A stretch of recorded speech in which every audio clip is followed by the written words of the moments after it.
Well, it actually occurred to me that there is a lot of underrated anime out there. And I mean a lot of fucking underrated anime.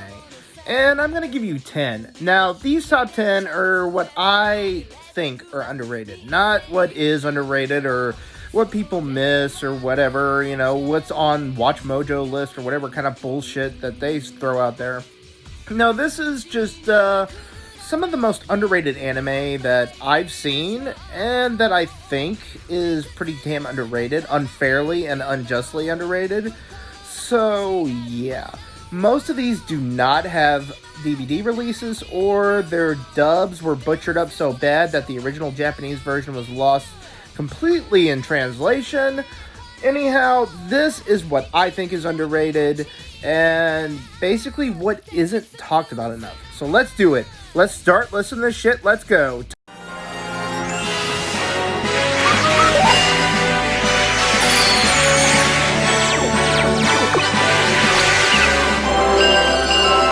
Number 10 is Tokyo Mew Mew. And I know that there are fans out there that call it Mew Mew Power because of the dub.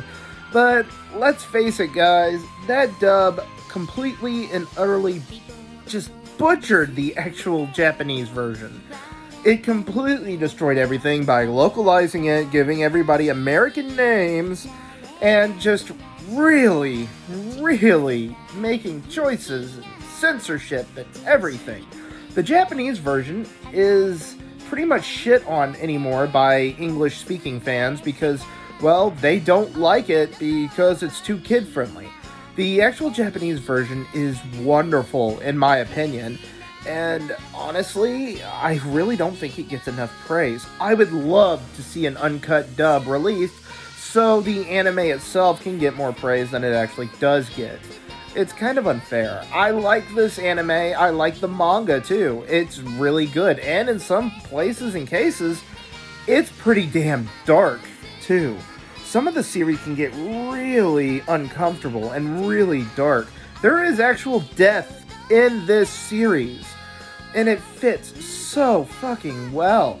I love it. The original Japanese version is a near excellent piece of media that a lot of people aren't going to get because, well, thank you, America, for butchering it. Or better yet, should I just say, thanks, 4Kids, for fucking that up for us.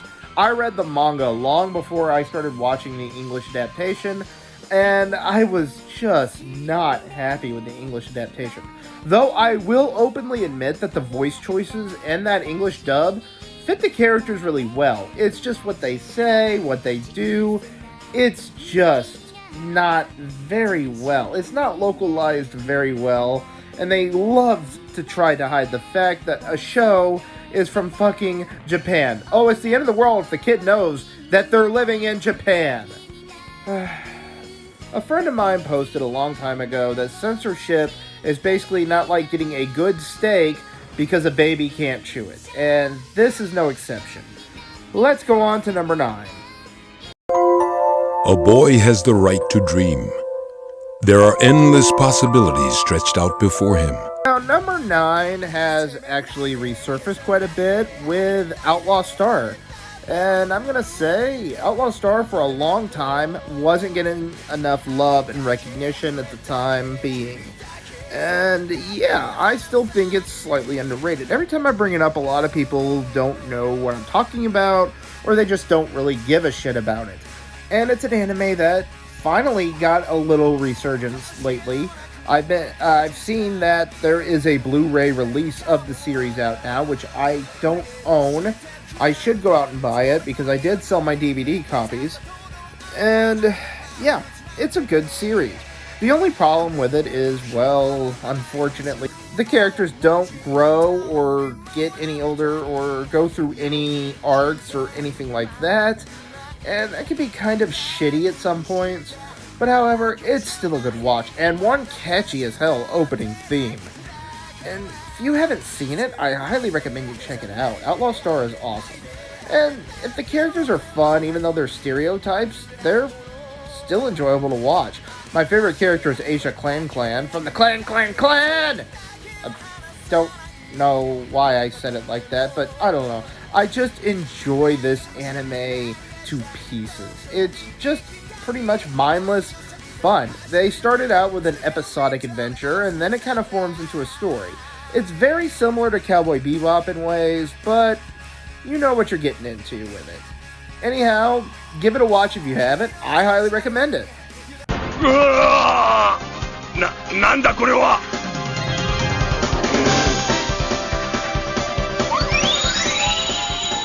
What you're thinking? A Yu-Gi-Oh series? Really? Really? A fucking Yu-Gi-Oh series? Well, unfortunately, Season 0 is completely and utterly underrated. Like, a lot of the English-speaking culture, the US fans, don't even know it exists. And if they know it exists, they just call it the Kaiba green-haired Yu-Gi-Oh show. Yeah, I used to be one of those idiot fans before I started watching subs, so don't judge me! Anyhow, I think Yu-Gi-Oh! Season 0 is better than the actual original series. One, it sticks closer to the manga chapters, which are extremely dark. Yugi fucking kills people! It's awesome. There is more than just the butchering of the Shadow Realm. There is no Shadow Realm here. There's Shadow Games, which is great. The Yami Yugi personality is a completely evil sociopath, and Kaiba is a completely evil psychopath. It's not all focused on the cards, even though I just mainly showed the clips of the cards. I like the animation here way more than the animation used in the actual series. I really wish this one could have gotten greenlit. It is so fucking good.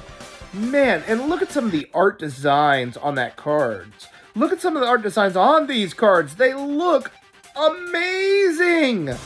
Oh my god, I just kind of geek out when I see this. Now, if you don't like the green hairdo for Kaiba for some reason, I can't help you on that one, but if you want to see a good taste of this anime and with this animation, especially with Season 0 and Kaiba had the right hair color, check out the movie.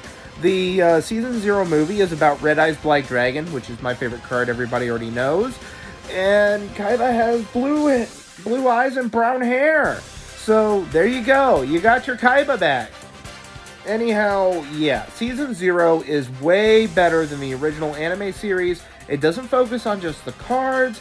There is actual gaming to be done here. Yugi, you get to see a whole darker side to him. There's more aspect to his personality and character. I absolutely love this, and I really wish there would be an English dub somewhere. Now, there is a fan dub of it online, and the Yu-Gi-Oh! Season 0 fan dub is pretty good. The voices match in, and it almost feels professional. I'll leave a link for them in my description about the fan dub. Give it a watch if you guys ever want to check it out. It's totally worth watching. It's like 30-something episodes. It's fantastic. Just watch it. Don't listen to me. Just talk about it. Go watch it for yourselves. If you really want a good start, check out the very first episode. It draws you in, and it gives you a good setting to all the characters. You get to see a lot more of this well done. And if you don't want to watch it in Japanese, check out the fan dub. Like I said, I will leave a link to their fan dub episodes in my description, but to me, the sub is more superior because, well, the fan dubs had to change out the English music, change out the Japanese music with English music, and yeah, it just doesn't feel so good. Alright, let's go on to the next one.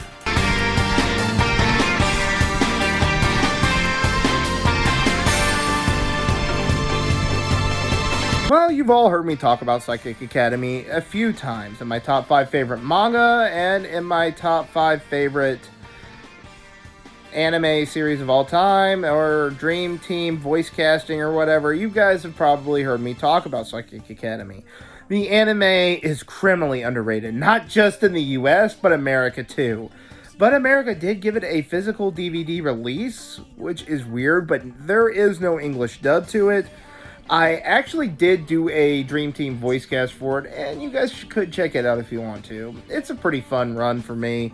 This series is nowhere near as good as the manga. It doesn't hold the same scope as the manga to me.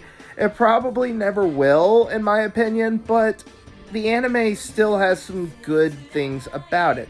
Though the animation does lag a little, I do like quite a bit of the elements that they put in here, but they could touch up on the psychic abilities of the characters, but still, you don't really check this one out because you want a deep story. I highly recommend reading the manga first because that's where the deep story actually is, and it's probably my favorite manga series of all time.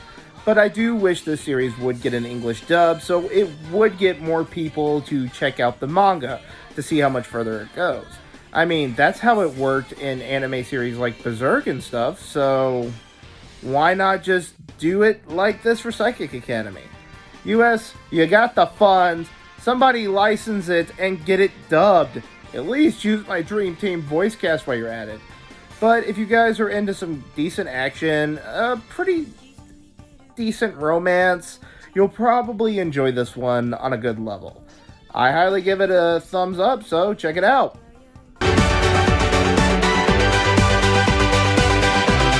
Next is Hikaru no Go, which is a wonderful anime that is so criminally underrated it's not funny. And what I don't understand is why is it so underrated? The animation and stuff looks nice, and they put it in Shonen Jump volumes for people to watch. Or to read, not watch, sorry. Anyhow, I don't understand it.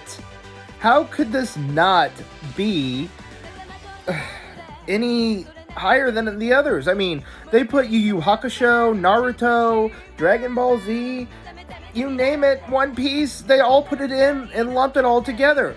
Hikaru no Go and everything was just all put together in the same Shonen Jump mangaverse. So I don't understand why this one is so criminally underrated.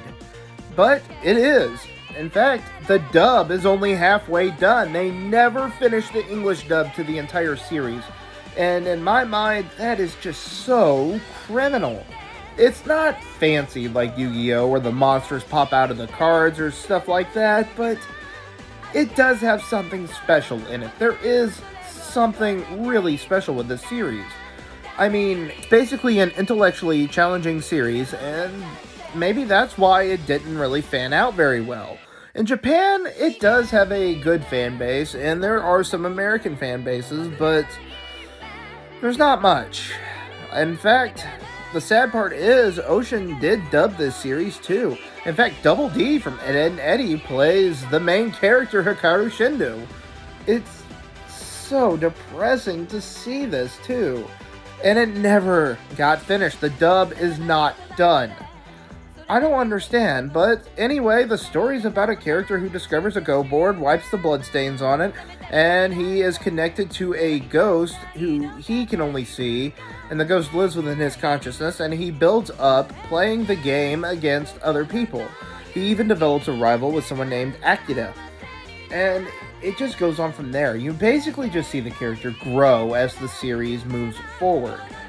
I just don't understand why people weren't into this one. I mean, I could see that people were into anime at the time of this being released, was Death Note, Bleach, Naruto, and all the other stuff, but I mean, there were broadcasts of this series all over the Shonen Jump DVDs even. In fact, it was even on some of the Bleach box sets that I own, so I find it so strange that nobody really seems to like this one. But however, I'm gonna speak for those people that like it. I love this one, and it is just really enjoyable. If you guys haven't seen it, I highly recommend it. I mean, it starts off as a slow burn, but the whole idea of the trip of the series is to watch all the characters grow. I don't know exactly what happens at the end of the anime. I do know what happens at the very end of the manga. It's kind of teary-eyed, and if you guys really want to check it out, and check it out in good detail, and get the full English translation, I recommend reading the manga. Anyhow, it's worthy as the spot on the list. Let's move on.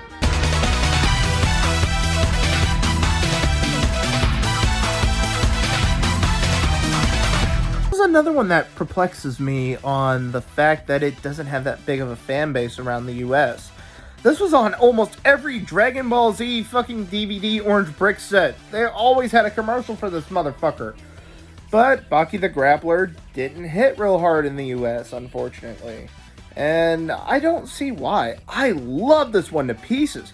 The brawling, the fighting, the mixed match. Oh man, this should be like every American kid's dream to watch this shit. The violence is really offsetting, and it can be dark, and some of the tones look so realistic that it's not even funny. I mean, shit. Some of the story arcs are fucking great too. The first season is the show's strongest season. Baki is an interesting character. He just likes to fight, and he's trying to get out of his dad's shadow by trying to fight his way. He's not trying to be a merciless killer, but he does want to defeat his dad. It just is a pretty good anime all around, though it can be long-winded at times, and I don't like what the dub did with it. The dub unfortunately decided to use its heavy metal opening theme, and this is a theme that's not supposed to be used until seasons 2 or 3. This one just went ahead with the heavy metal theme to draw in the American fans, which just bugs the shit out of me when they do that shit.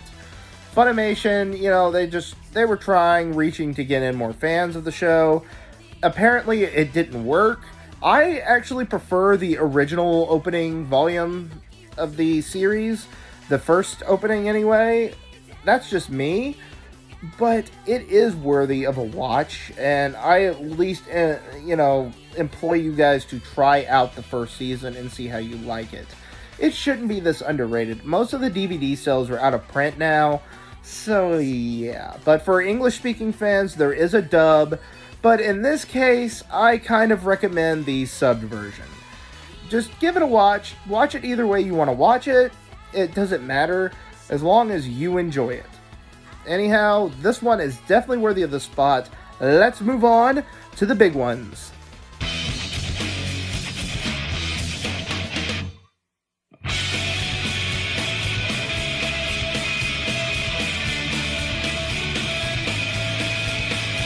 Hitting it off with Airmaster, it was a very interesting series. Dubbed by Genion too, back when Genion was alive, Pioneer or whatever.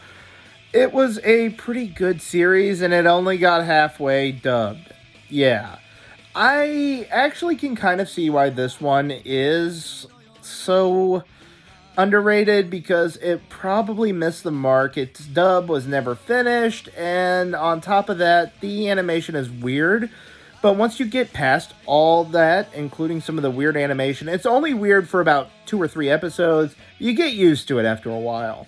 It's basically about this girl who is fucking amazing fighter, and, I think another reason why is because the main character is a female, and at the time, I think this was drawn out for dudes, and she's kind of mannish, I would say, but not in a bad way. Anyhow, she's trying to become one of the best fighters. It's very similar in the premise of Baki the Grappler, except she is trying to defend herself more so than just picking fights for fighting's sake. It's a pretty good series, and I never got to finish it. I was really into the dub because the dub was just really well done in my book. I mean, it's probably one of the best dubs I've heard. They kept the original music track and everything, but they never finished it. The manga is pretty good too. I would recommend watching the series though, and checking out an English dub. The animation is pretty nice too. It can be flowing, then it can be kind of jumpy and cutty at times too. It could lag big time here.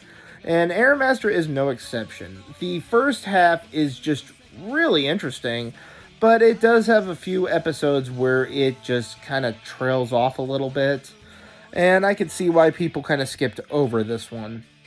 It's kind of worth a watch.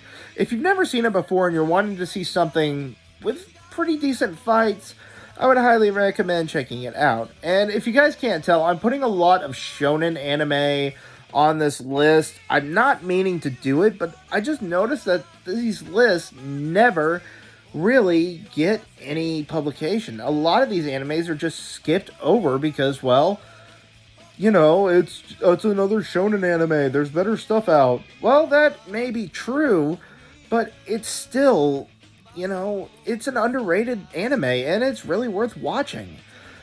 If you haven't seen it, like I said, check it out.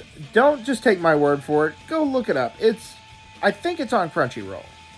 Give it a shot.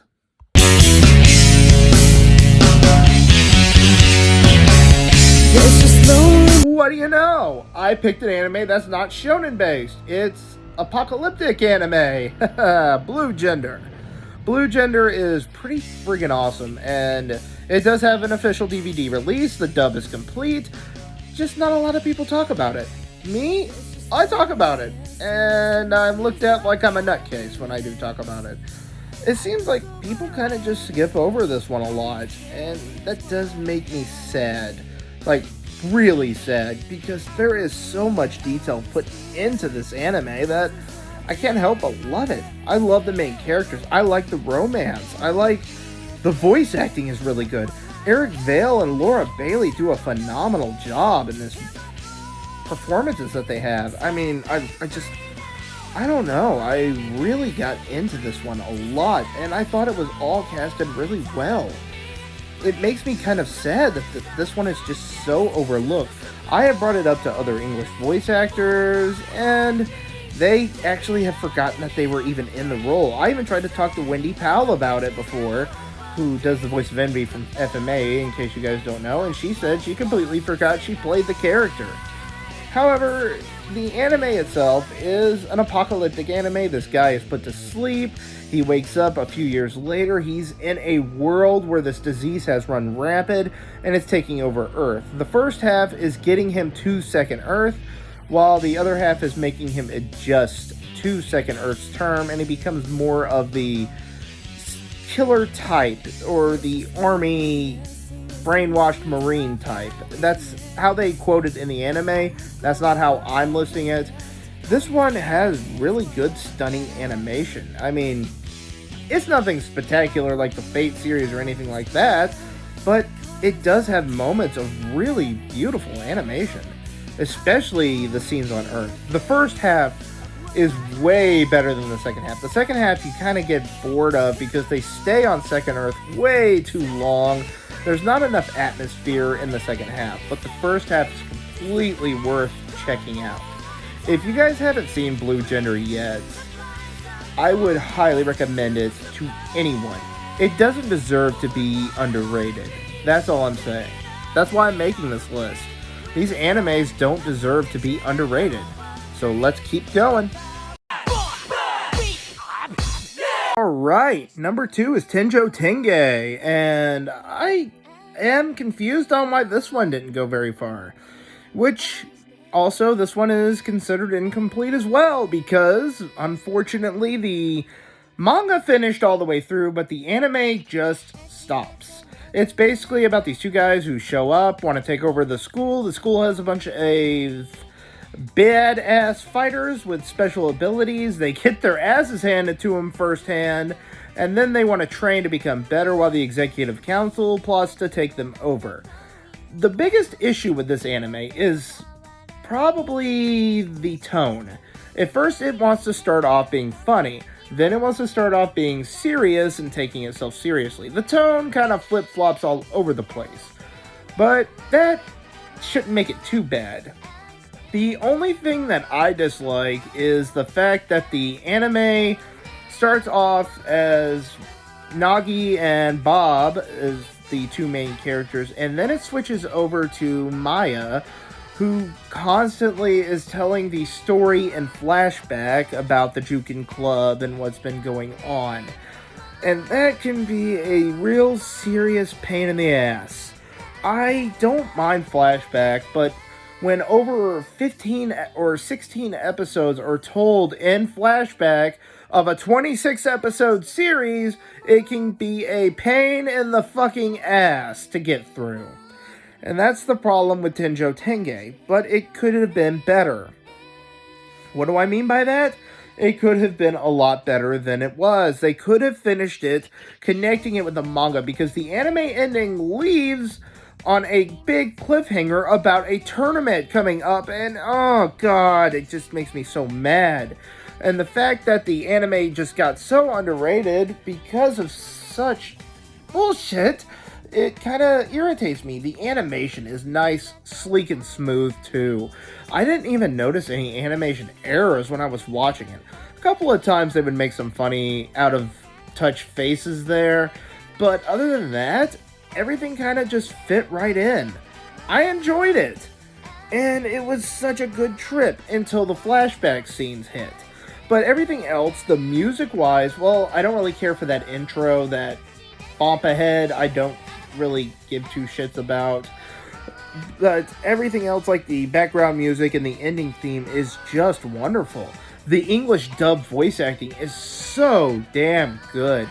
We got Steve Staley, Johnny Young Bosch, Wendy Lee, everybody just kicking ass and doing everything they can throughout the entire series.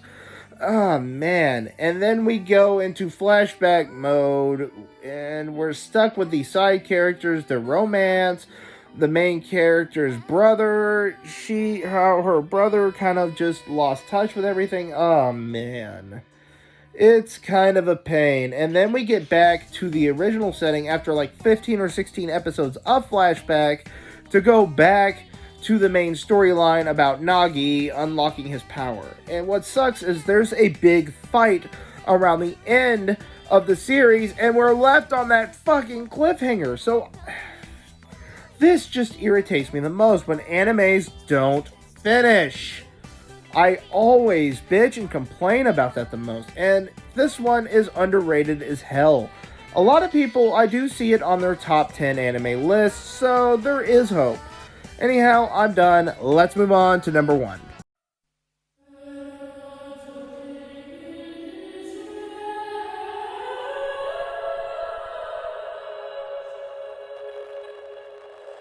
Right, you guys knew that the number 1 underrated anime of all time happens to be one of the greatest animes of all time, too, in my opinion.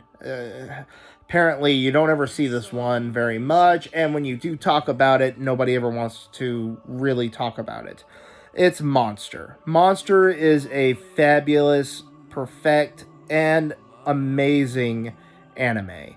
If Dragon Ball Z didn't exist, this would be my number 1 favorite anime of all time. And what I don't understand is how this series did not get DVD sales off the roof. Well, I guess it has to do with the fact that it's just more serious. It's an anime for adults more than it is kids or teens. This one is more for the adult eye, and I can understand that. But I liked it. I enjoyed it. I love it. I think it is one of the greatest animes ever put out. It follows the manga to a T. The English dub cast is perfect. I wouldn't change a single voice in any of these characters or voices, any of the scenes. It's translated perfectly. There's just one big flaw. There is no American DVD release. I had to buy my versions from Australia, and that really fucking sucked. If I hadn't have found the Australian copies, I would not have been a happy camper. Luckily, I have a region-free DVD player, so ha! Anyhow, yeah, it has no official DVD release, and the story is just so fucking epic. A doctor chooses to save the life of a young boy, and then about 10 years later, there's serial killings going on throughout Germany, and that little boy comes back as the monster. And he turns out to be the serial killer. And it turns out that he also killed the doctors that tried to oppress the doctor that saved his life, causing him, the main character doctor, Dr. Tenma, to follow Johann and look for him throughout the entire run of the series. It doesn't sound interesting, but it is. There is so many twists and turns through this anime, and so much emotional turmoil that can just destroy you. The story never gets dull. The animation is incredible, and I could just keep going on about it. The characters alone are just so well freaking written. I never get tired of this one, and it just makes me so depressed that there is no official DVD release of this series. It deserves to be seen. It deserves to have the American audience that it has, even more so than all the others. I have put complaints on about the other series on why I think that they're underrated, but I don't understand why this one is. I guess because of the time that it came out in the US, people were watching Death Note, and that was the go-to series with all the shitty Death Note stuff. I'm not a big Death Note fan, everybody, and I think Monster treats us fans more like adults, and it just doesn't stoop down to the level. It is very real. It is very dark. It is scary, and the main villain is one of the scariest villains I have ever seen in all of media. And they don't make him invincible, but they do make him something that is just pure evil. I don't know what they did. The writing that's put into it, the realism, everything is just so dark. The characters are all relatable people, and I don't know. It just depresses me that this one is so low on the list. I would say go check this one out. It is worth your time. It's 74 episodes long. There is absolutely little to no filler. So you will get good bang for your buck here. All 74 episodes, the dub is on YouTube. I highly recommend watching it. And if you haven't seen it, see it. Bring it up. Tell people that you want this series on DVD because it needs an official release. People need to experience a perfect anime. And that's it for this #1 pick. So that's it. That's my list for this round of top 10 underrated anime. I hope you guys actually enjoyed this one. I hope that maybe some of the underrated anime that I picked that you guys watch is on here. That just shows that you guys have good taste, and maybe so do I. Anyhow, that's it for me. I'll see you next time. Always remember, I'm listening. It's me, Doctor. I was the boy you saved that night. Don't you remember? The secret to breaking the rules is making it look as though you're following them. That was Johan Lieber from the Anime Monster. I'm Keith Silverstein, and if you are looking for some cool anime content, head on over to my boy Tim's YouTube channel. You're missing out if you don't.